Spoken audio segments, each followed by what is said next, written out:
Hey everyone, Delve here. In this video I'll cover Alchemy and Oblivion. Alchemy is one of the better skills in the game, giving you a wide range of powerful effects from various schools of magic, and also providing you with a good source of damage. The damage from poisons isn't affected by difficulty, which is obviously pretty useful if you are playing on max difficulty. The only downside is that farming ingredients can be pretty tedious. This is because there are a lot of ingredients, a lot of alchemy effects, and many ingredients must be farmed for you to be able to have enough potions.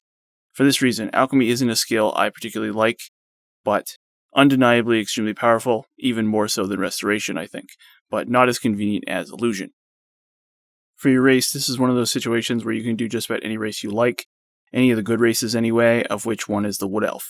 Wood Elves start with a bonus to alchemy, which is nice, and they can beat the rats with a racial control spell. The tutorial is also a great opportunity to level up our destruction skill, as we will need that in the long run. In fact, it's a great opportunity to level up lots of skills, as we can easily get some points into various skills. The easiest one would be Sneak. We could very easily max it out, especially against the rats who don't attack. We can also gain a good number of points in security from lockpicking, as well as armor skills from being attacked by the goblins with the weak weapons.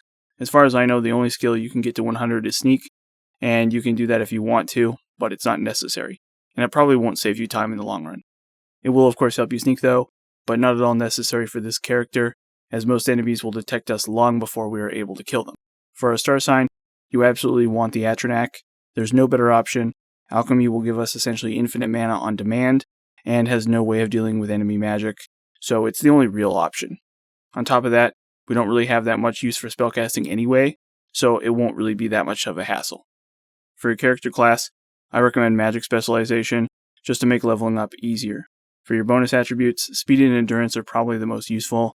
I recommend Endurance for essentially any character who isn't spellcasting, but there is an argument for Strength here instead of Speed just for the extra carry weight. When you do hit 100 Speed, however, it is very noticeable, so I personally went with Speed. For your skills, they almost don't matter. What matters most is whether or not you can level up easily in general. So I went with Alchemy, Alteration, Armor, Destruction, Light Armor, Security, and Sneak. Other than Alchemy, the most crucial one is Destruction. That one is essentially required. Alteration is also pretty crucial, but its purpose is mostly that it is extremely easy to level up. I didn't actually use any alteration spells.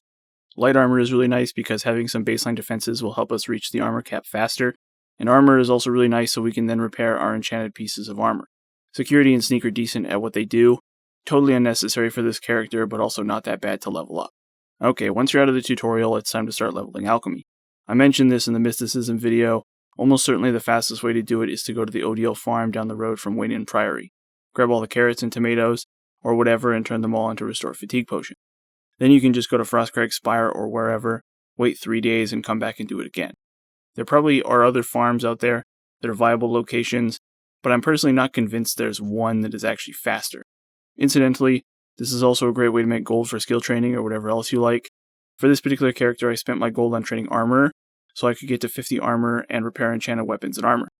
Training skills this way is not a faster way to level up than leveling up magic skills conventionally, but it does help. Okay, so now you know how to find a bunch of food ingredients and power level alchemy. Unfortunately, this is where alchemy starts getting weird and complicated, which is why I don't like alchemy, despite how powerful and effective it is. The thing about alchemy is that it revolves around ingredients, and each ingredient can have up to 4 different effects, and you need 2 different ingredients to make a potion with that effect. At 100 skill, you can convert a single ingredient into a potion, but only the top effect. As you can imagine, this is a relatively complex and somewhat frustrating system, because finding ingredients with the effects you actually want or need can be hard, and you can end up picking up a lot of ingredients you simply have no use for, so your bags will get full of ingredients, and somehow you still won't be able to make the potions you actually need. For that reason, I'm going to go over each valuable potion and poison effect one by one, starting with the most important 4, those being Damage, Health, Invisibility, Restore Magica, and Restore Health, and how to farm the ingredients easily while fighting no enemies. Okay, first up is Damage Health. This is the best effect that alchemy can give you basically, which is saying a lot. Again, the damage is not affected by difficulty, so even though it takes a while, it's pretty easy to kill any enemy you like, as long as you can survive for about 10 to 20 seconds. The main downside, of course, being that you have to farm the ingredients, and plenty of enemies will take multiple poisons to die. Luckily, damage health ingredients are really easy to farm without fighting any enemies, because they can be made from grapes and flax seeds. Both of these can be readily farmed outside of Skingrad without fighting any enemies. Grapes obviously can be pulled off the vines, and the flax seeds can be found around the vineyards, specifically the patches west and north of the vineyards. Once you've cleaned out those patches, you can head to Kvatch and grab the patches down by the road, easily accessed by running past Savly and Mattias's tent and dropping down the cliff. Around the road here there are a few clumps of flax, but don't go too far down the road in either direction, or you could run into an enemy encounter. There's also one easy yellow flax plant right after you fast travel to the Odile farms. A single loop of this farming route should provide you with tons of damage health poisons, but be aware they aren't really going to get any stronger as you level up. So if you plan to beat the game without upgrading your alchemy tools, you'll probably need to stay level 2. More on alchemy tools later. To help make these poisons work, you will need weakness to poison spells. This is unfortunately entirely required, assuming you plan to have all your damage coming from poisons, because undead enemies are immune to poison without a weakness spell. Now, you can of course sneak past the majority of them, but at least 4 undead enemies must be killed to beat the game. Additionally, Argonians and Red Guards also have poison resistance, so you will need weakness to poison for them as well. And even against many normal enemies, it can just speed things up, especially against insanely durable endgame enemies like Goblin Warlords and Minotaur Lords, so you wouldn't really save yourself any trouble even if you did find another way to kill those 4 specific undead enemies. This effect can be bought at the Skingrad Mages Guild, and you should have plenty of gold to unlock spellmaking at Frostcrack Spire. You will obviously need Destruction skill for this, but luckily you don't need more than 25 skill, because a 100% weakness to poison spell for 10 seconds is good enough to beat the entire game with. You can of course have a bunch of these and stack them together, just to make it faster, and you could also use weakness to magic to weakness stack and give enemies thousands of % of weakness to poison, killing them basically instantly, in the same way that a destruction-based character would, with effects like weakness to fire or weakness to shock. But that's absolutely unnecessary for this character, and I only ever had 2 weakness to poison spells 100% for about 10 seconds.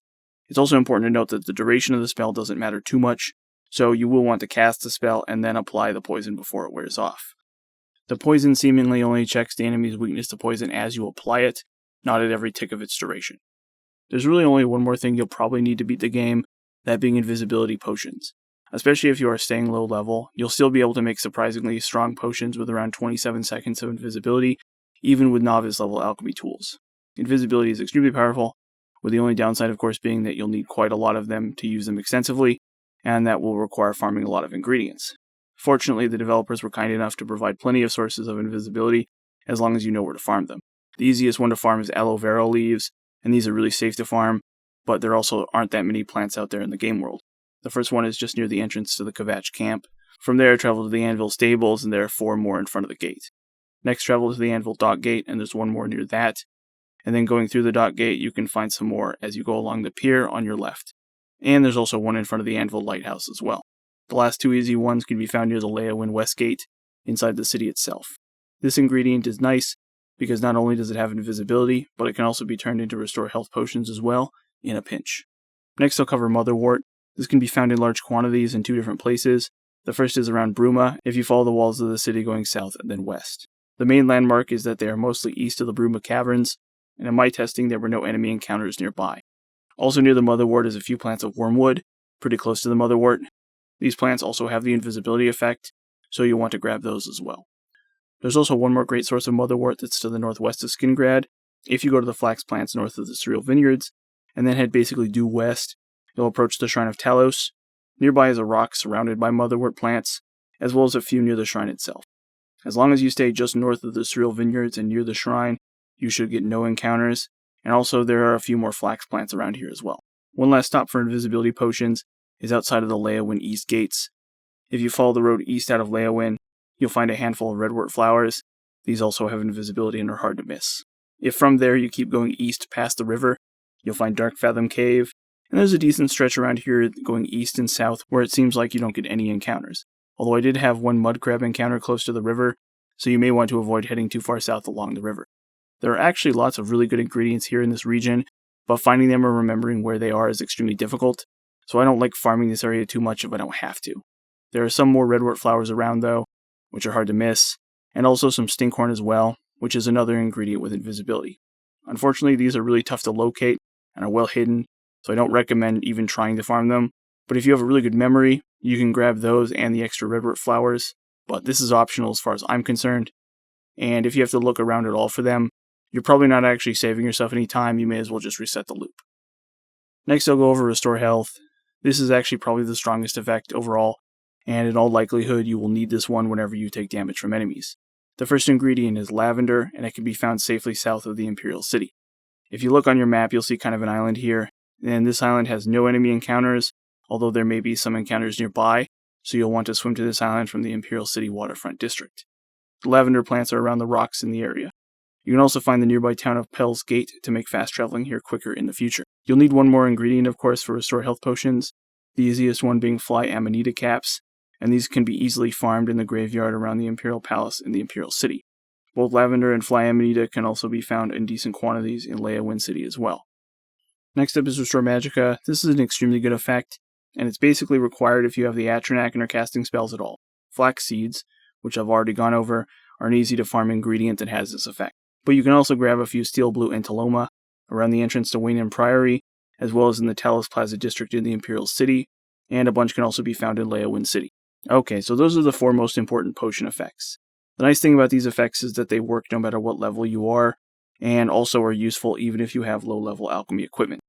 Now, there are other useful alchemy effects that I want to go over, but first we have to talk about character level and alchemy equipment, since the remaining alchemy effects are significantly more dependent upon your level and the level of your alchemy tools.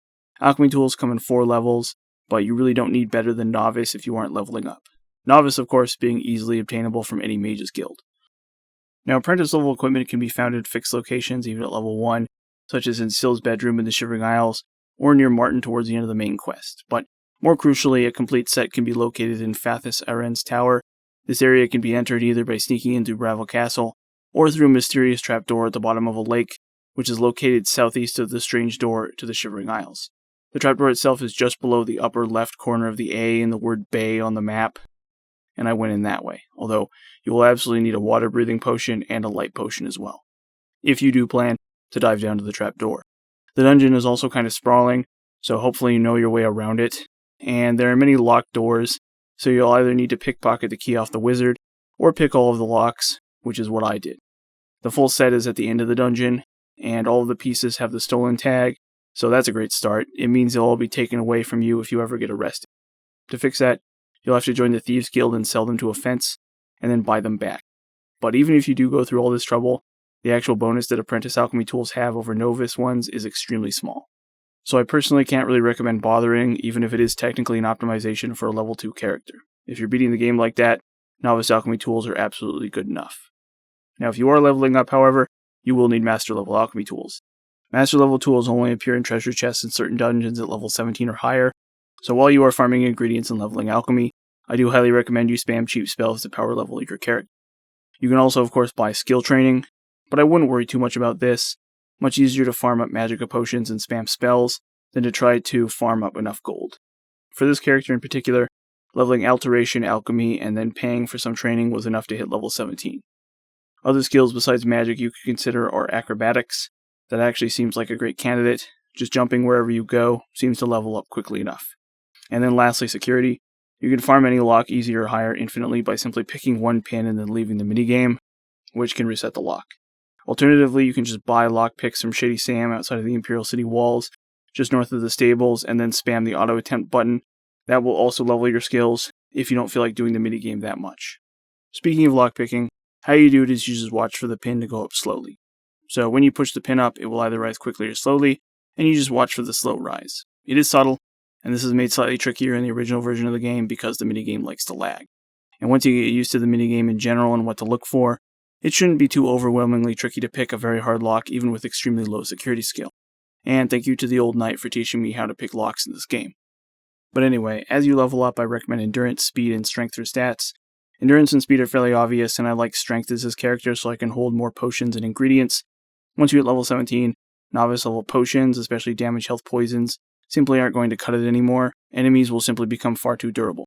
So to farm our set of Master Alchemy tools, we will basically need a setup which requires no combat. Any Necromancer or Conjurer's dungeon can have alchemy tools in the chests, but killing even weak Conjurer enemies would be a slow process. Fortunately, there is a handy spot where we can easily cheese farm the tools, although you will need a good number of invisibility potions, which is why I recommend farming invisibility potions while you grind alchemy. Now the ruin we want to go to is Seadatar, southwest of the Imperial City, and roughly southwest of Clavicus Vile's shrine. As you approach it, you'll want to be completely invisible. Now what you are looking for at first is not actually the door to the ruin itself, but rather you want to discover the ruin for fast travel. Then what you do is you fast travel away, fast travel back in stealth, Drink an invisibility potion so enemies don't know you're there, and then head due southwest. You should find a hidden trapdoor behind a big rock. Make sure you save in front of this trapdoor before you enter it. One of the chests in here will contain random loot, including a chance at a master level alchemy tool. If the chest does not contain a master level alchemy tool, you can just reload your save outside the trapdoor and re-enter it, and the chest will roll a new set of random loot. Once you've gotten a master level alchemy tool, you can then just leave, and as long as you have used invisibility correctly and never got detected, you should be able to fast travel away with no issues. If you then go somewhere and wait 3 days, the chest will have respawned and you can repeat the process until you have master level versions of all 4 alchemy tools. You could also probably use this to farm gold if you really wanted to, as some decent items can come out of these chests. Once you have master level equipment, it will roughly double the power of your potions, so now we can talk about the 4 remaining crucial alchemy effects. First up is Chameleon. This enhances your sneaking by a certain percentage, and at 100% or more Chameleon, you are actually just invisible. Obviously insanely overpowered, even as much as 80% is pretty broken, but 10 to 20% just really isn't, especially since we kill enemies fairly slowly, so they'll tend to detect you anyway. This is why I saved talking about this one for after we got master level equipment, as there's no sense in making weak potions with this effect. But if we do have master level equipment, we can get about 44% Chameleon per potion, so drinking 3 potions makes us just about invincible, and even drinking just 2 will vastly improve the quality of our sneaking. The first ingredient for this effect is the radish. These can be easily farmed at the Odiel farm. Second is St. John's wort. 2 of these plants can also be located at the Odiel farm as well. Another good amount can be found south of the Dark Fathom Cave east of Leyawind, and the plants are due south, slightly to the west, hidden between 2 rocks. Ordinarily, I hate farming ingredients here, but these are easy enough to find that I think it is worth it. Third is Columbine root pulp. Some of these can be found close to the flax plants near Skingrad and Kvatch, and they are another ingredient with Chameleon, so if you are farming flax seeds and motherwort sprigs, you may as well grab some of these as well. And the last key ingredient is bloodgrass, which can be found in huge quantities in Oblivion gates. The top effect of this ingredient is Chameleon as well, so you don't need any other ingredients, which is really convenient. You can also find a good number of Oblivion ingredients in Frostcrag Spire, including a bunch of bloodgrass, and you don't even have to pay any gold to gain access to it. There are also tons of other good ingredients here, including aloe vera, flax seeds, stinkhorn, and steel blue antiloma. But fiddling around with this place is kind of tedious in my opinion, and most of the ingredients you can get here just aren't that useful, except of course for the Oblivion ingredients, which are extremely crucial, and there is a decent quantity of those here. This is also a great time to talk about alchemy vendors. A lot of really useful ingredients can be easily bought from alchemy vendors, especially at the main ingredient in the Imperial City. Every time you reset this shop, it will always have a bunch of copies of aloe vera, bloodgrass, and other rare ingredients, including Oblivion ones. With that being said, trying to make specific potions, even relatively simple ones, out of vendor menus is a massive pain, but if you are also selling potions to make gold, you may as well buy aloe vera, bloodgrass, flax seeds, and maybe wormwood from this vendor. But of course, no matter what, you will want to keep it as simple as possible and not fiddle around in the menus too much. The next potion type is Shield. Just like Chameleon, the more of this you have, the better it is, up to the cap of 85. The first ingredient is tomatoes from the Odiel farm, and also flax seeds. Summer bolete cap can also be frequently found throughout the world, and that's another fun ingredient, as well as potatoes, which can be found in various farms throughout the world. With 100 alchemy and master level equipment, about the max a single potion can give you is about 55% shield, which is why I took light armor on this character, so that I could hopefully reach the 85% shield cap with only a single shield potion. You can have 4 potions active at once, and ideally you'd want to reserve at least 1 slot at any given moment for a Restore Magicka potion, and the last 2 for a Restore Health or Invisibility potion just in case.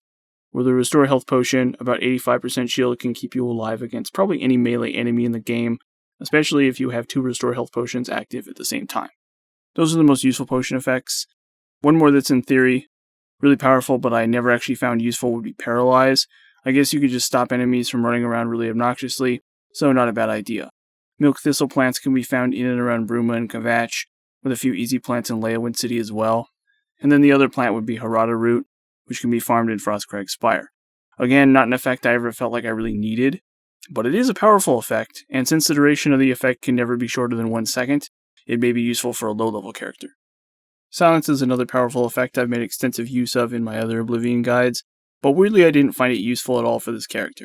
The damage from poisons is so high and consistent that I was never frustrated by any enemy that could heal themselves. On top of that, the duration of Hassan's poison isn't that high, and since I recommended the Atronach Burst Sign, enemy spells just aren't really that much of an issue. That is one key problem with Alchemy though. there's no real way to gain immunity to magic from it, which is why the Atronach Burst Sign and Silverstone enchantments with spell absorption. You can, however, make silence poisons fairly easily from motherwort sprigs, and then ingredients like rice and harada from Frostcrag Spire. Bergamot seeds can also be used, and these can be found in huge quantities near Breville, but since I never made use of silence, I never went out of my way to find a good farming spot. And yes, of course, there's lots of other effects like Reflect Damage, Reflect Spell, Light, Night Eye, Cure Disease, Detect Life, Dispel, Feather, Water Breathing, and probably some others that I didn't go over at all. Most of these are better as enchantments, not as alchemy potions, so I don't particularly recommend farming any ingredients for any of these or wasting your precious 4 potion slots on any of these effects, except in niche scenarios or if you just feel like it. Okay, and lastly I'm going to talk about super potions. Super potions are an informal term I use to describe any potion that is made up with a bunch of ingredients and has a ton of effects. This has 2 serious downsides. The first is that it's frustrating to have to farm tons of different ingredients just to make a single potion.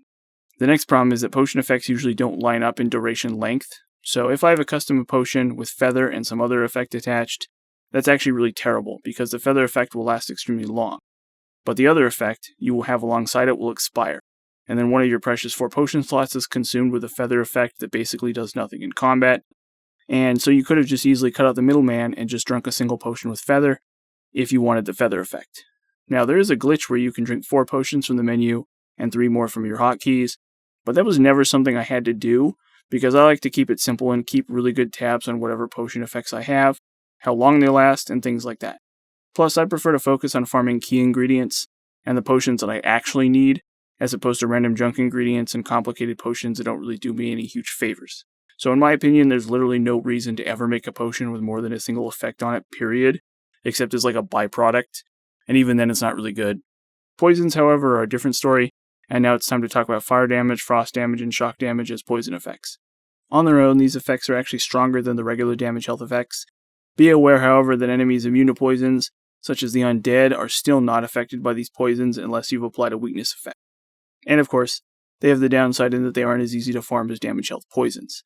For this reason, it's really difficult to make poisons with multiple good effects, such as damage health and fire damage, for example. But I do have a setup for a super poison with 4 effects, those being damage health, fire damage, shock damage, and burden.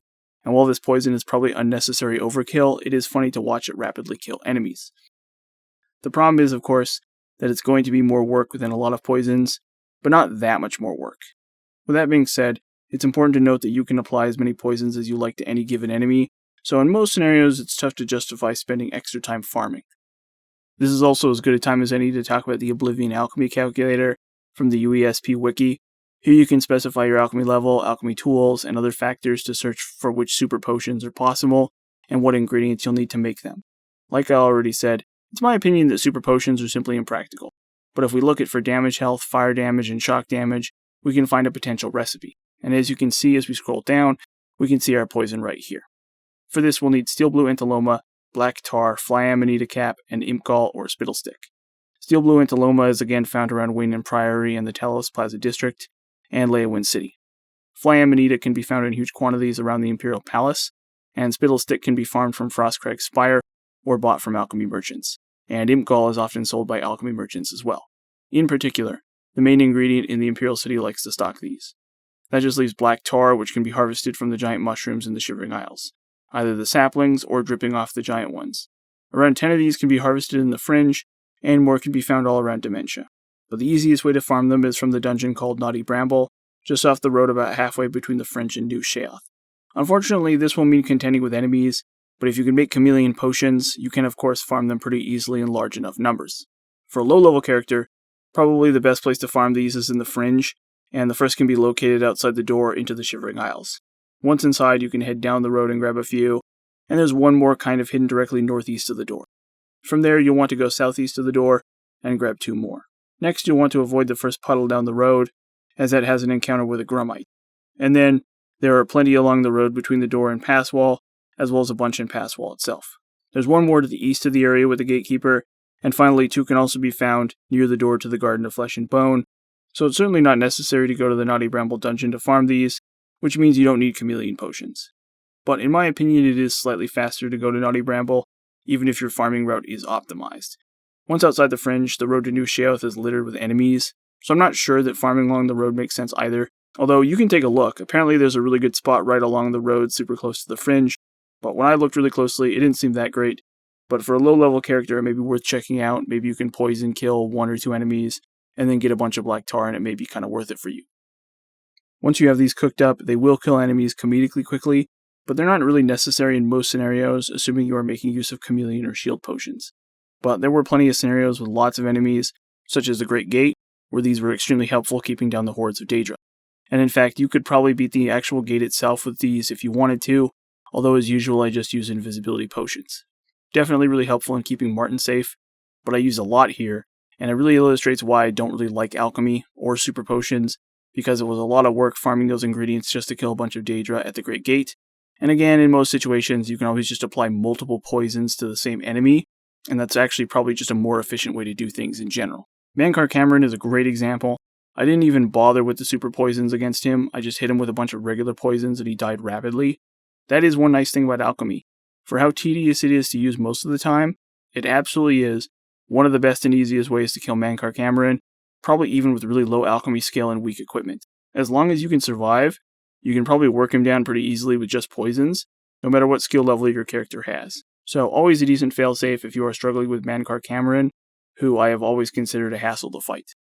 Okay, so there's Oblivion at max difficulty with Alchemy, one of the strongest skills in the game, but not one of my personal favorites. I'd say objectively it's almost the strongest skill in the game, just barely beaten out by Illusion and Mercantile. Very tough to argue with a character who is constantly restoring all their health and magicka back, and while the poison isn't that quick, at least it's consistent and usually gets the job done after a while. Farming the ingredients, of course, is the issue, but Alchemy could probably enable just about any skill to be viable, such as hand-to-hand. You could just stay level 2 and spam healing potions while you punch enemies to death, and that would probably be a pretty good way to do things. Lastly, of course, I'd like to thank the Old Knight, Schneller Herring, Akis Herseg, and of course the UASP and Phantom wikis. Each of these sources taught me a lot about the game, and the wikis in particular are indispensable resources that I'm constantly using while playing. So thanks to them, and thank you for watching.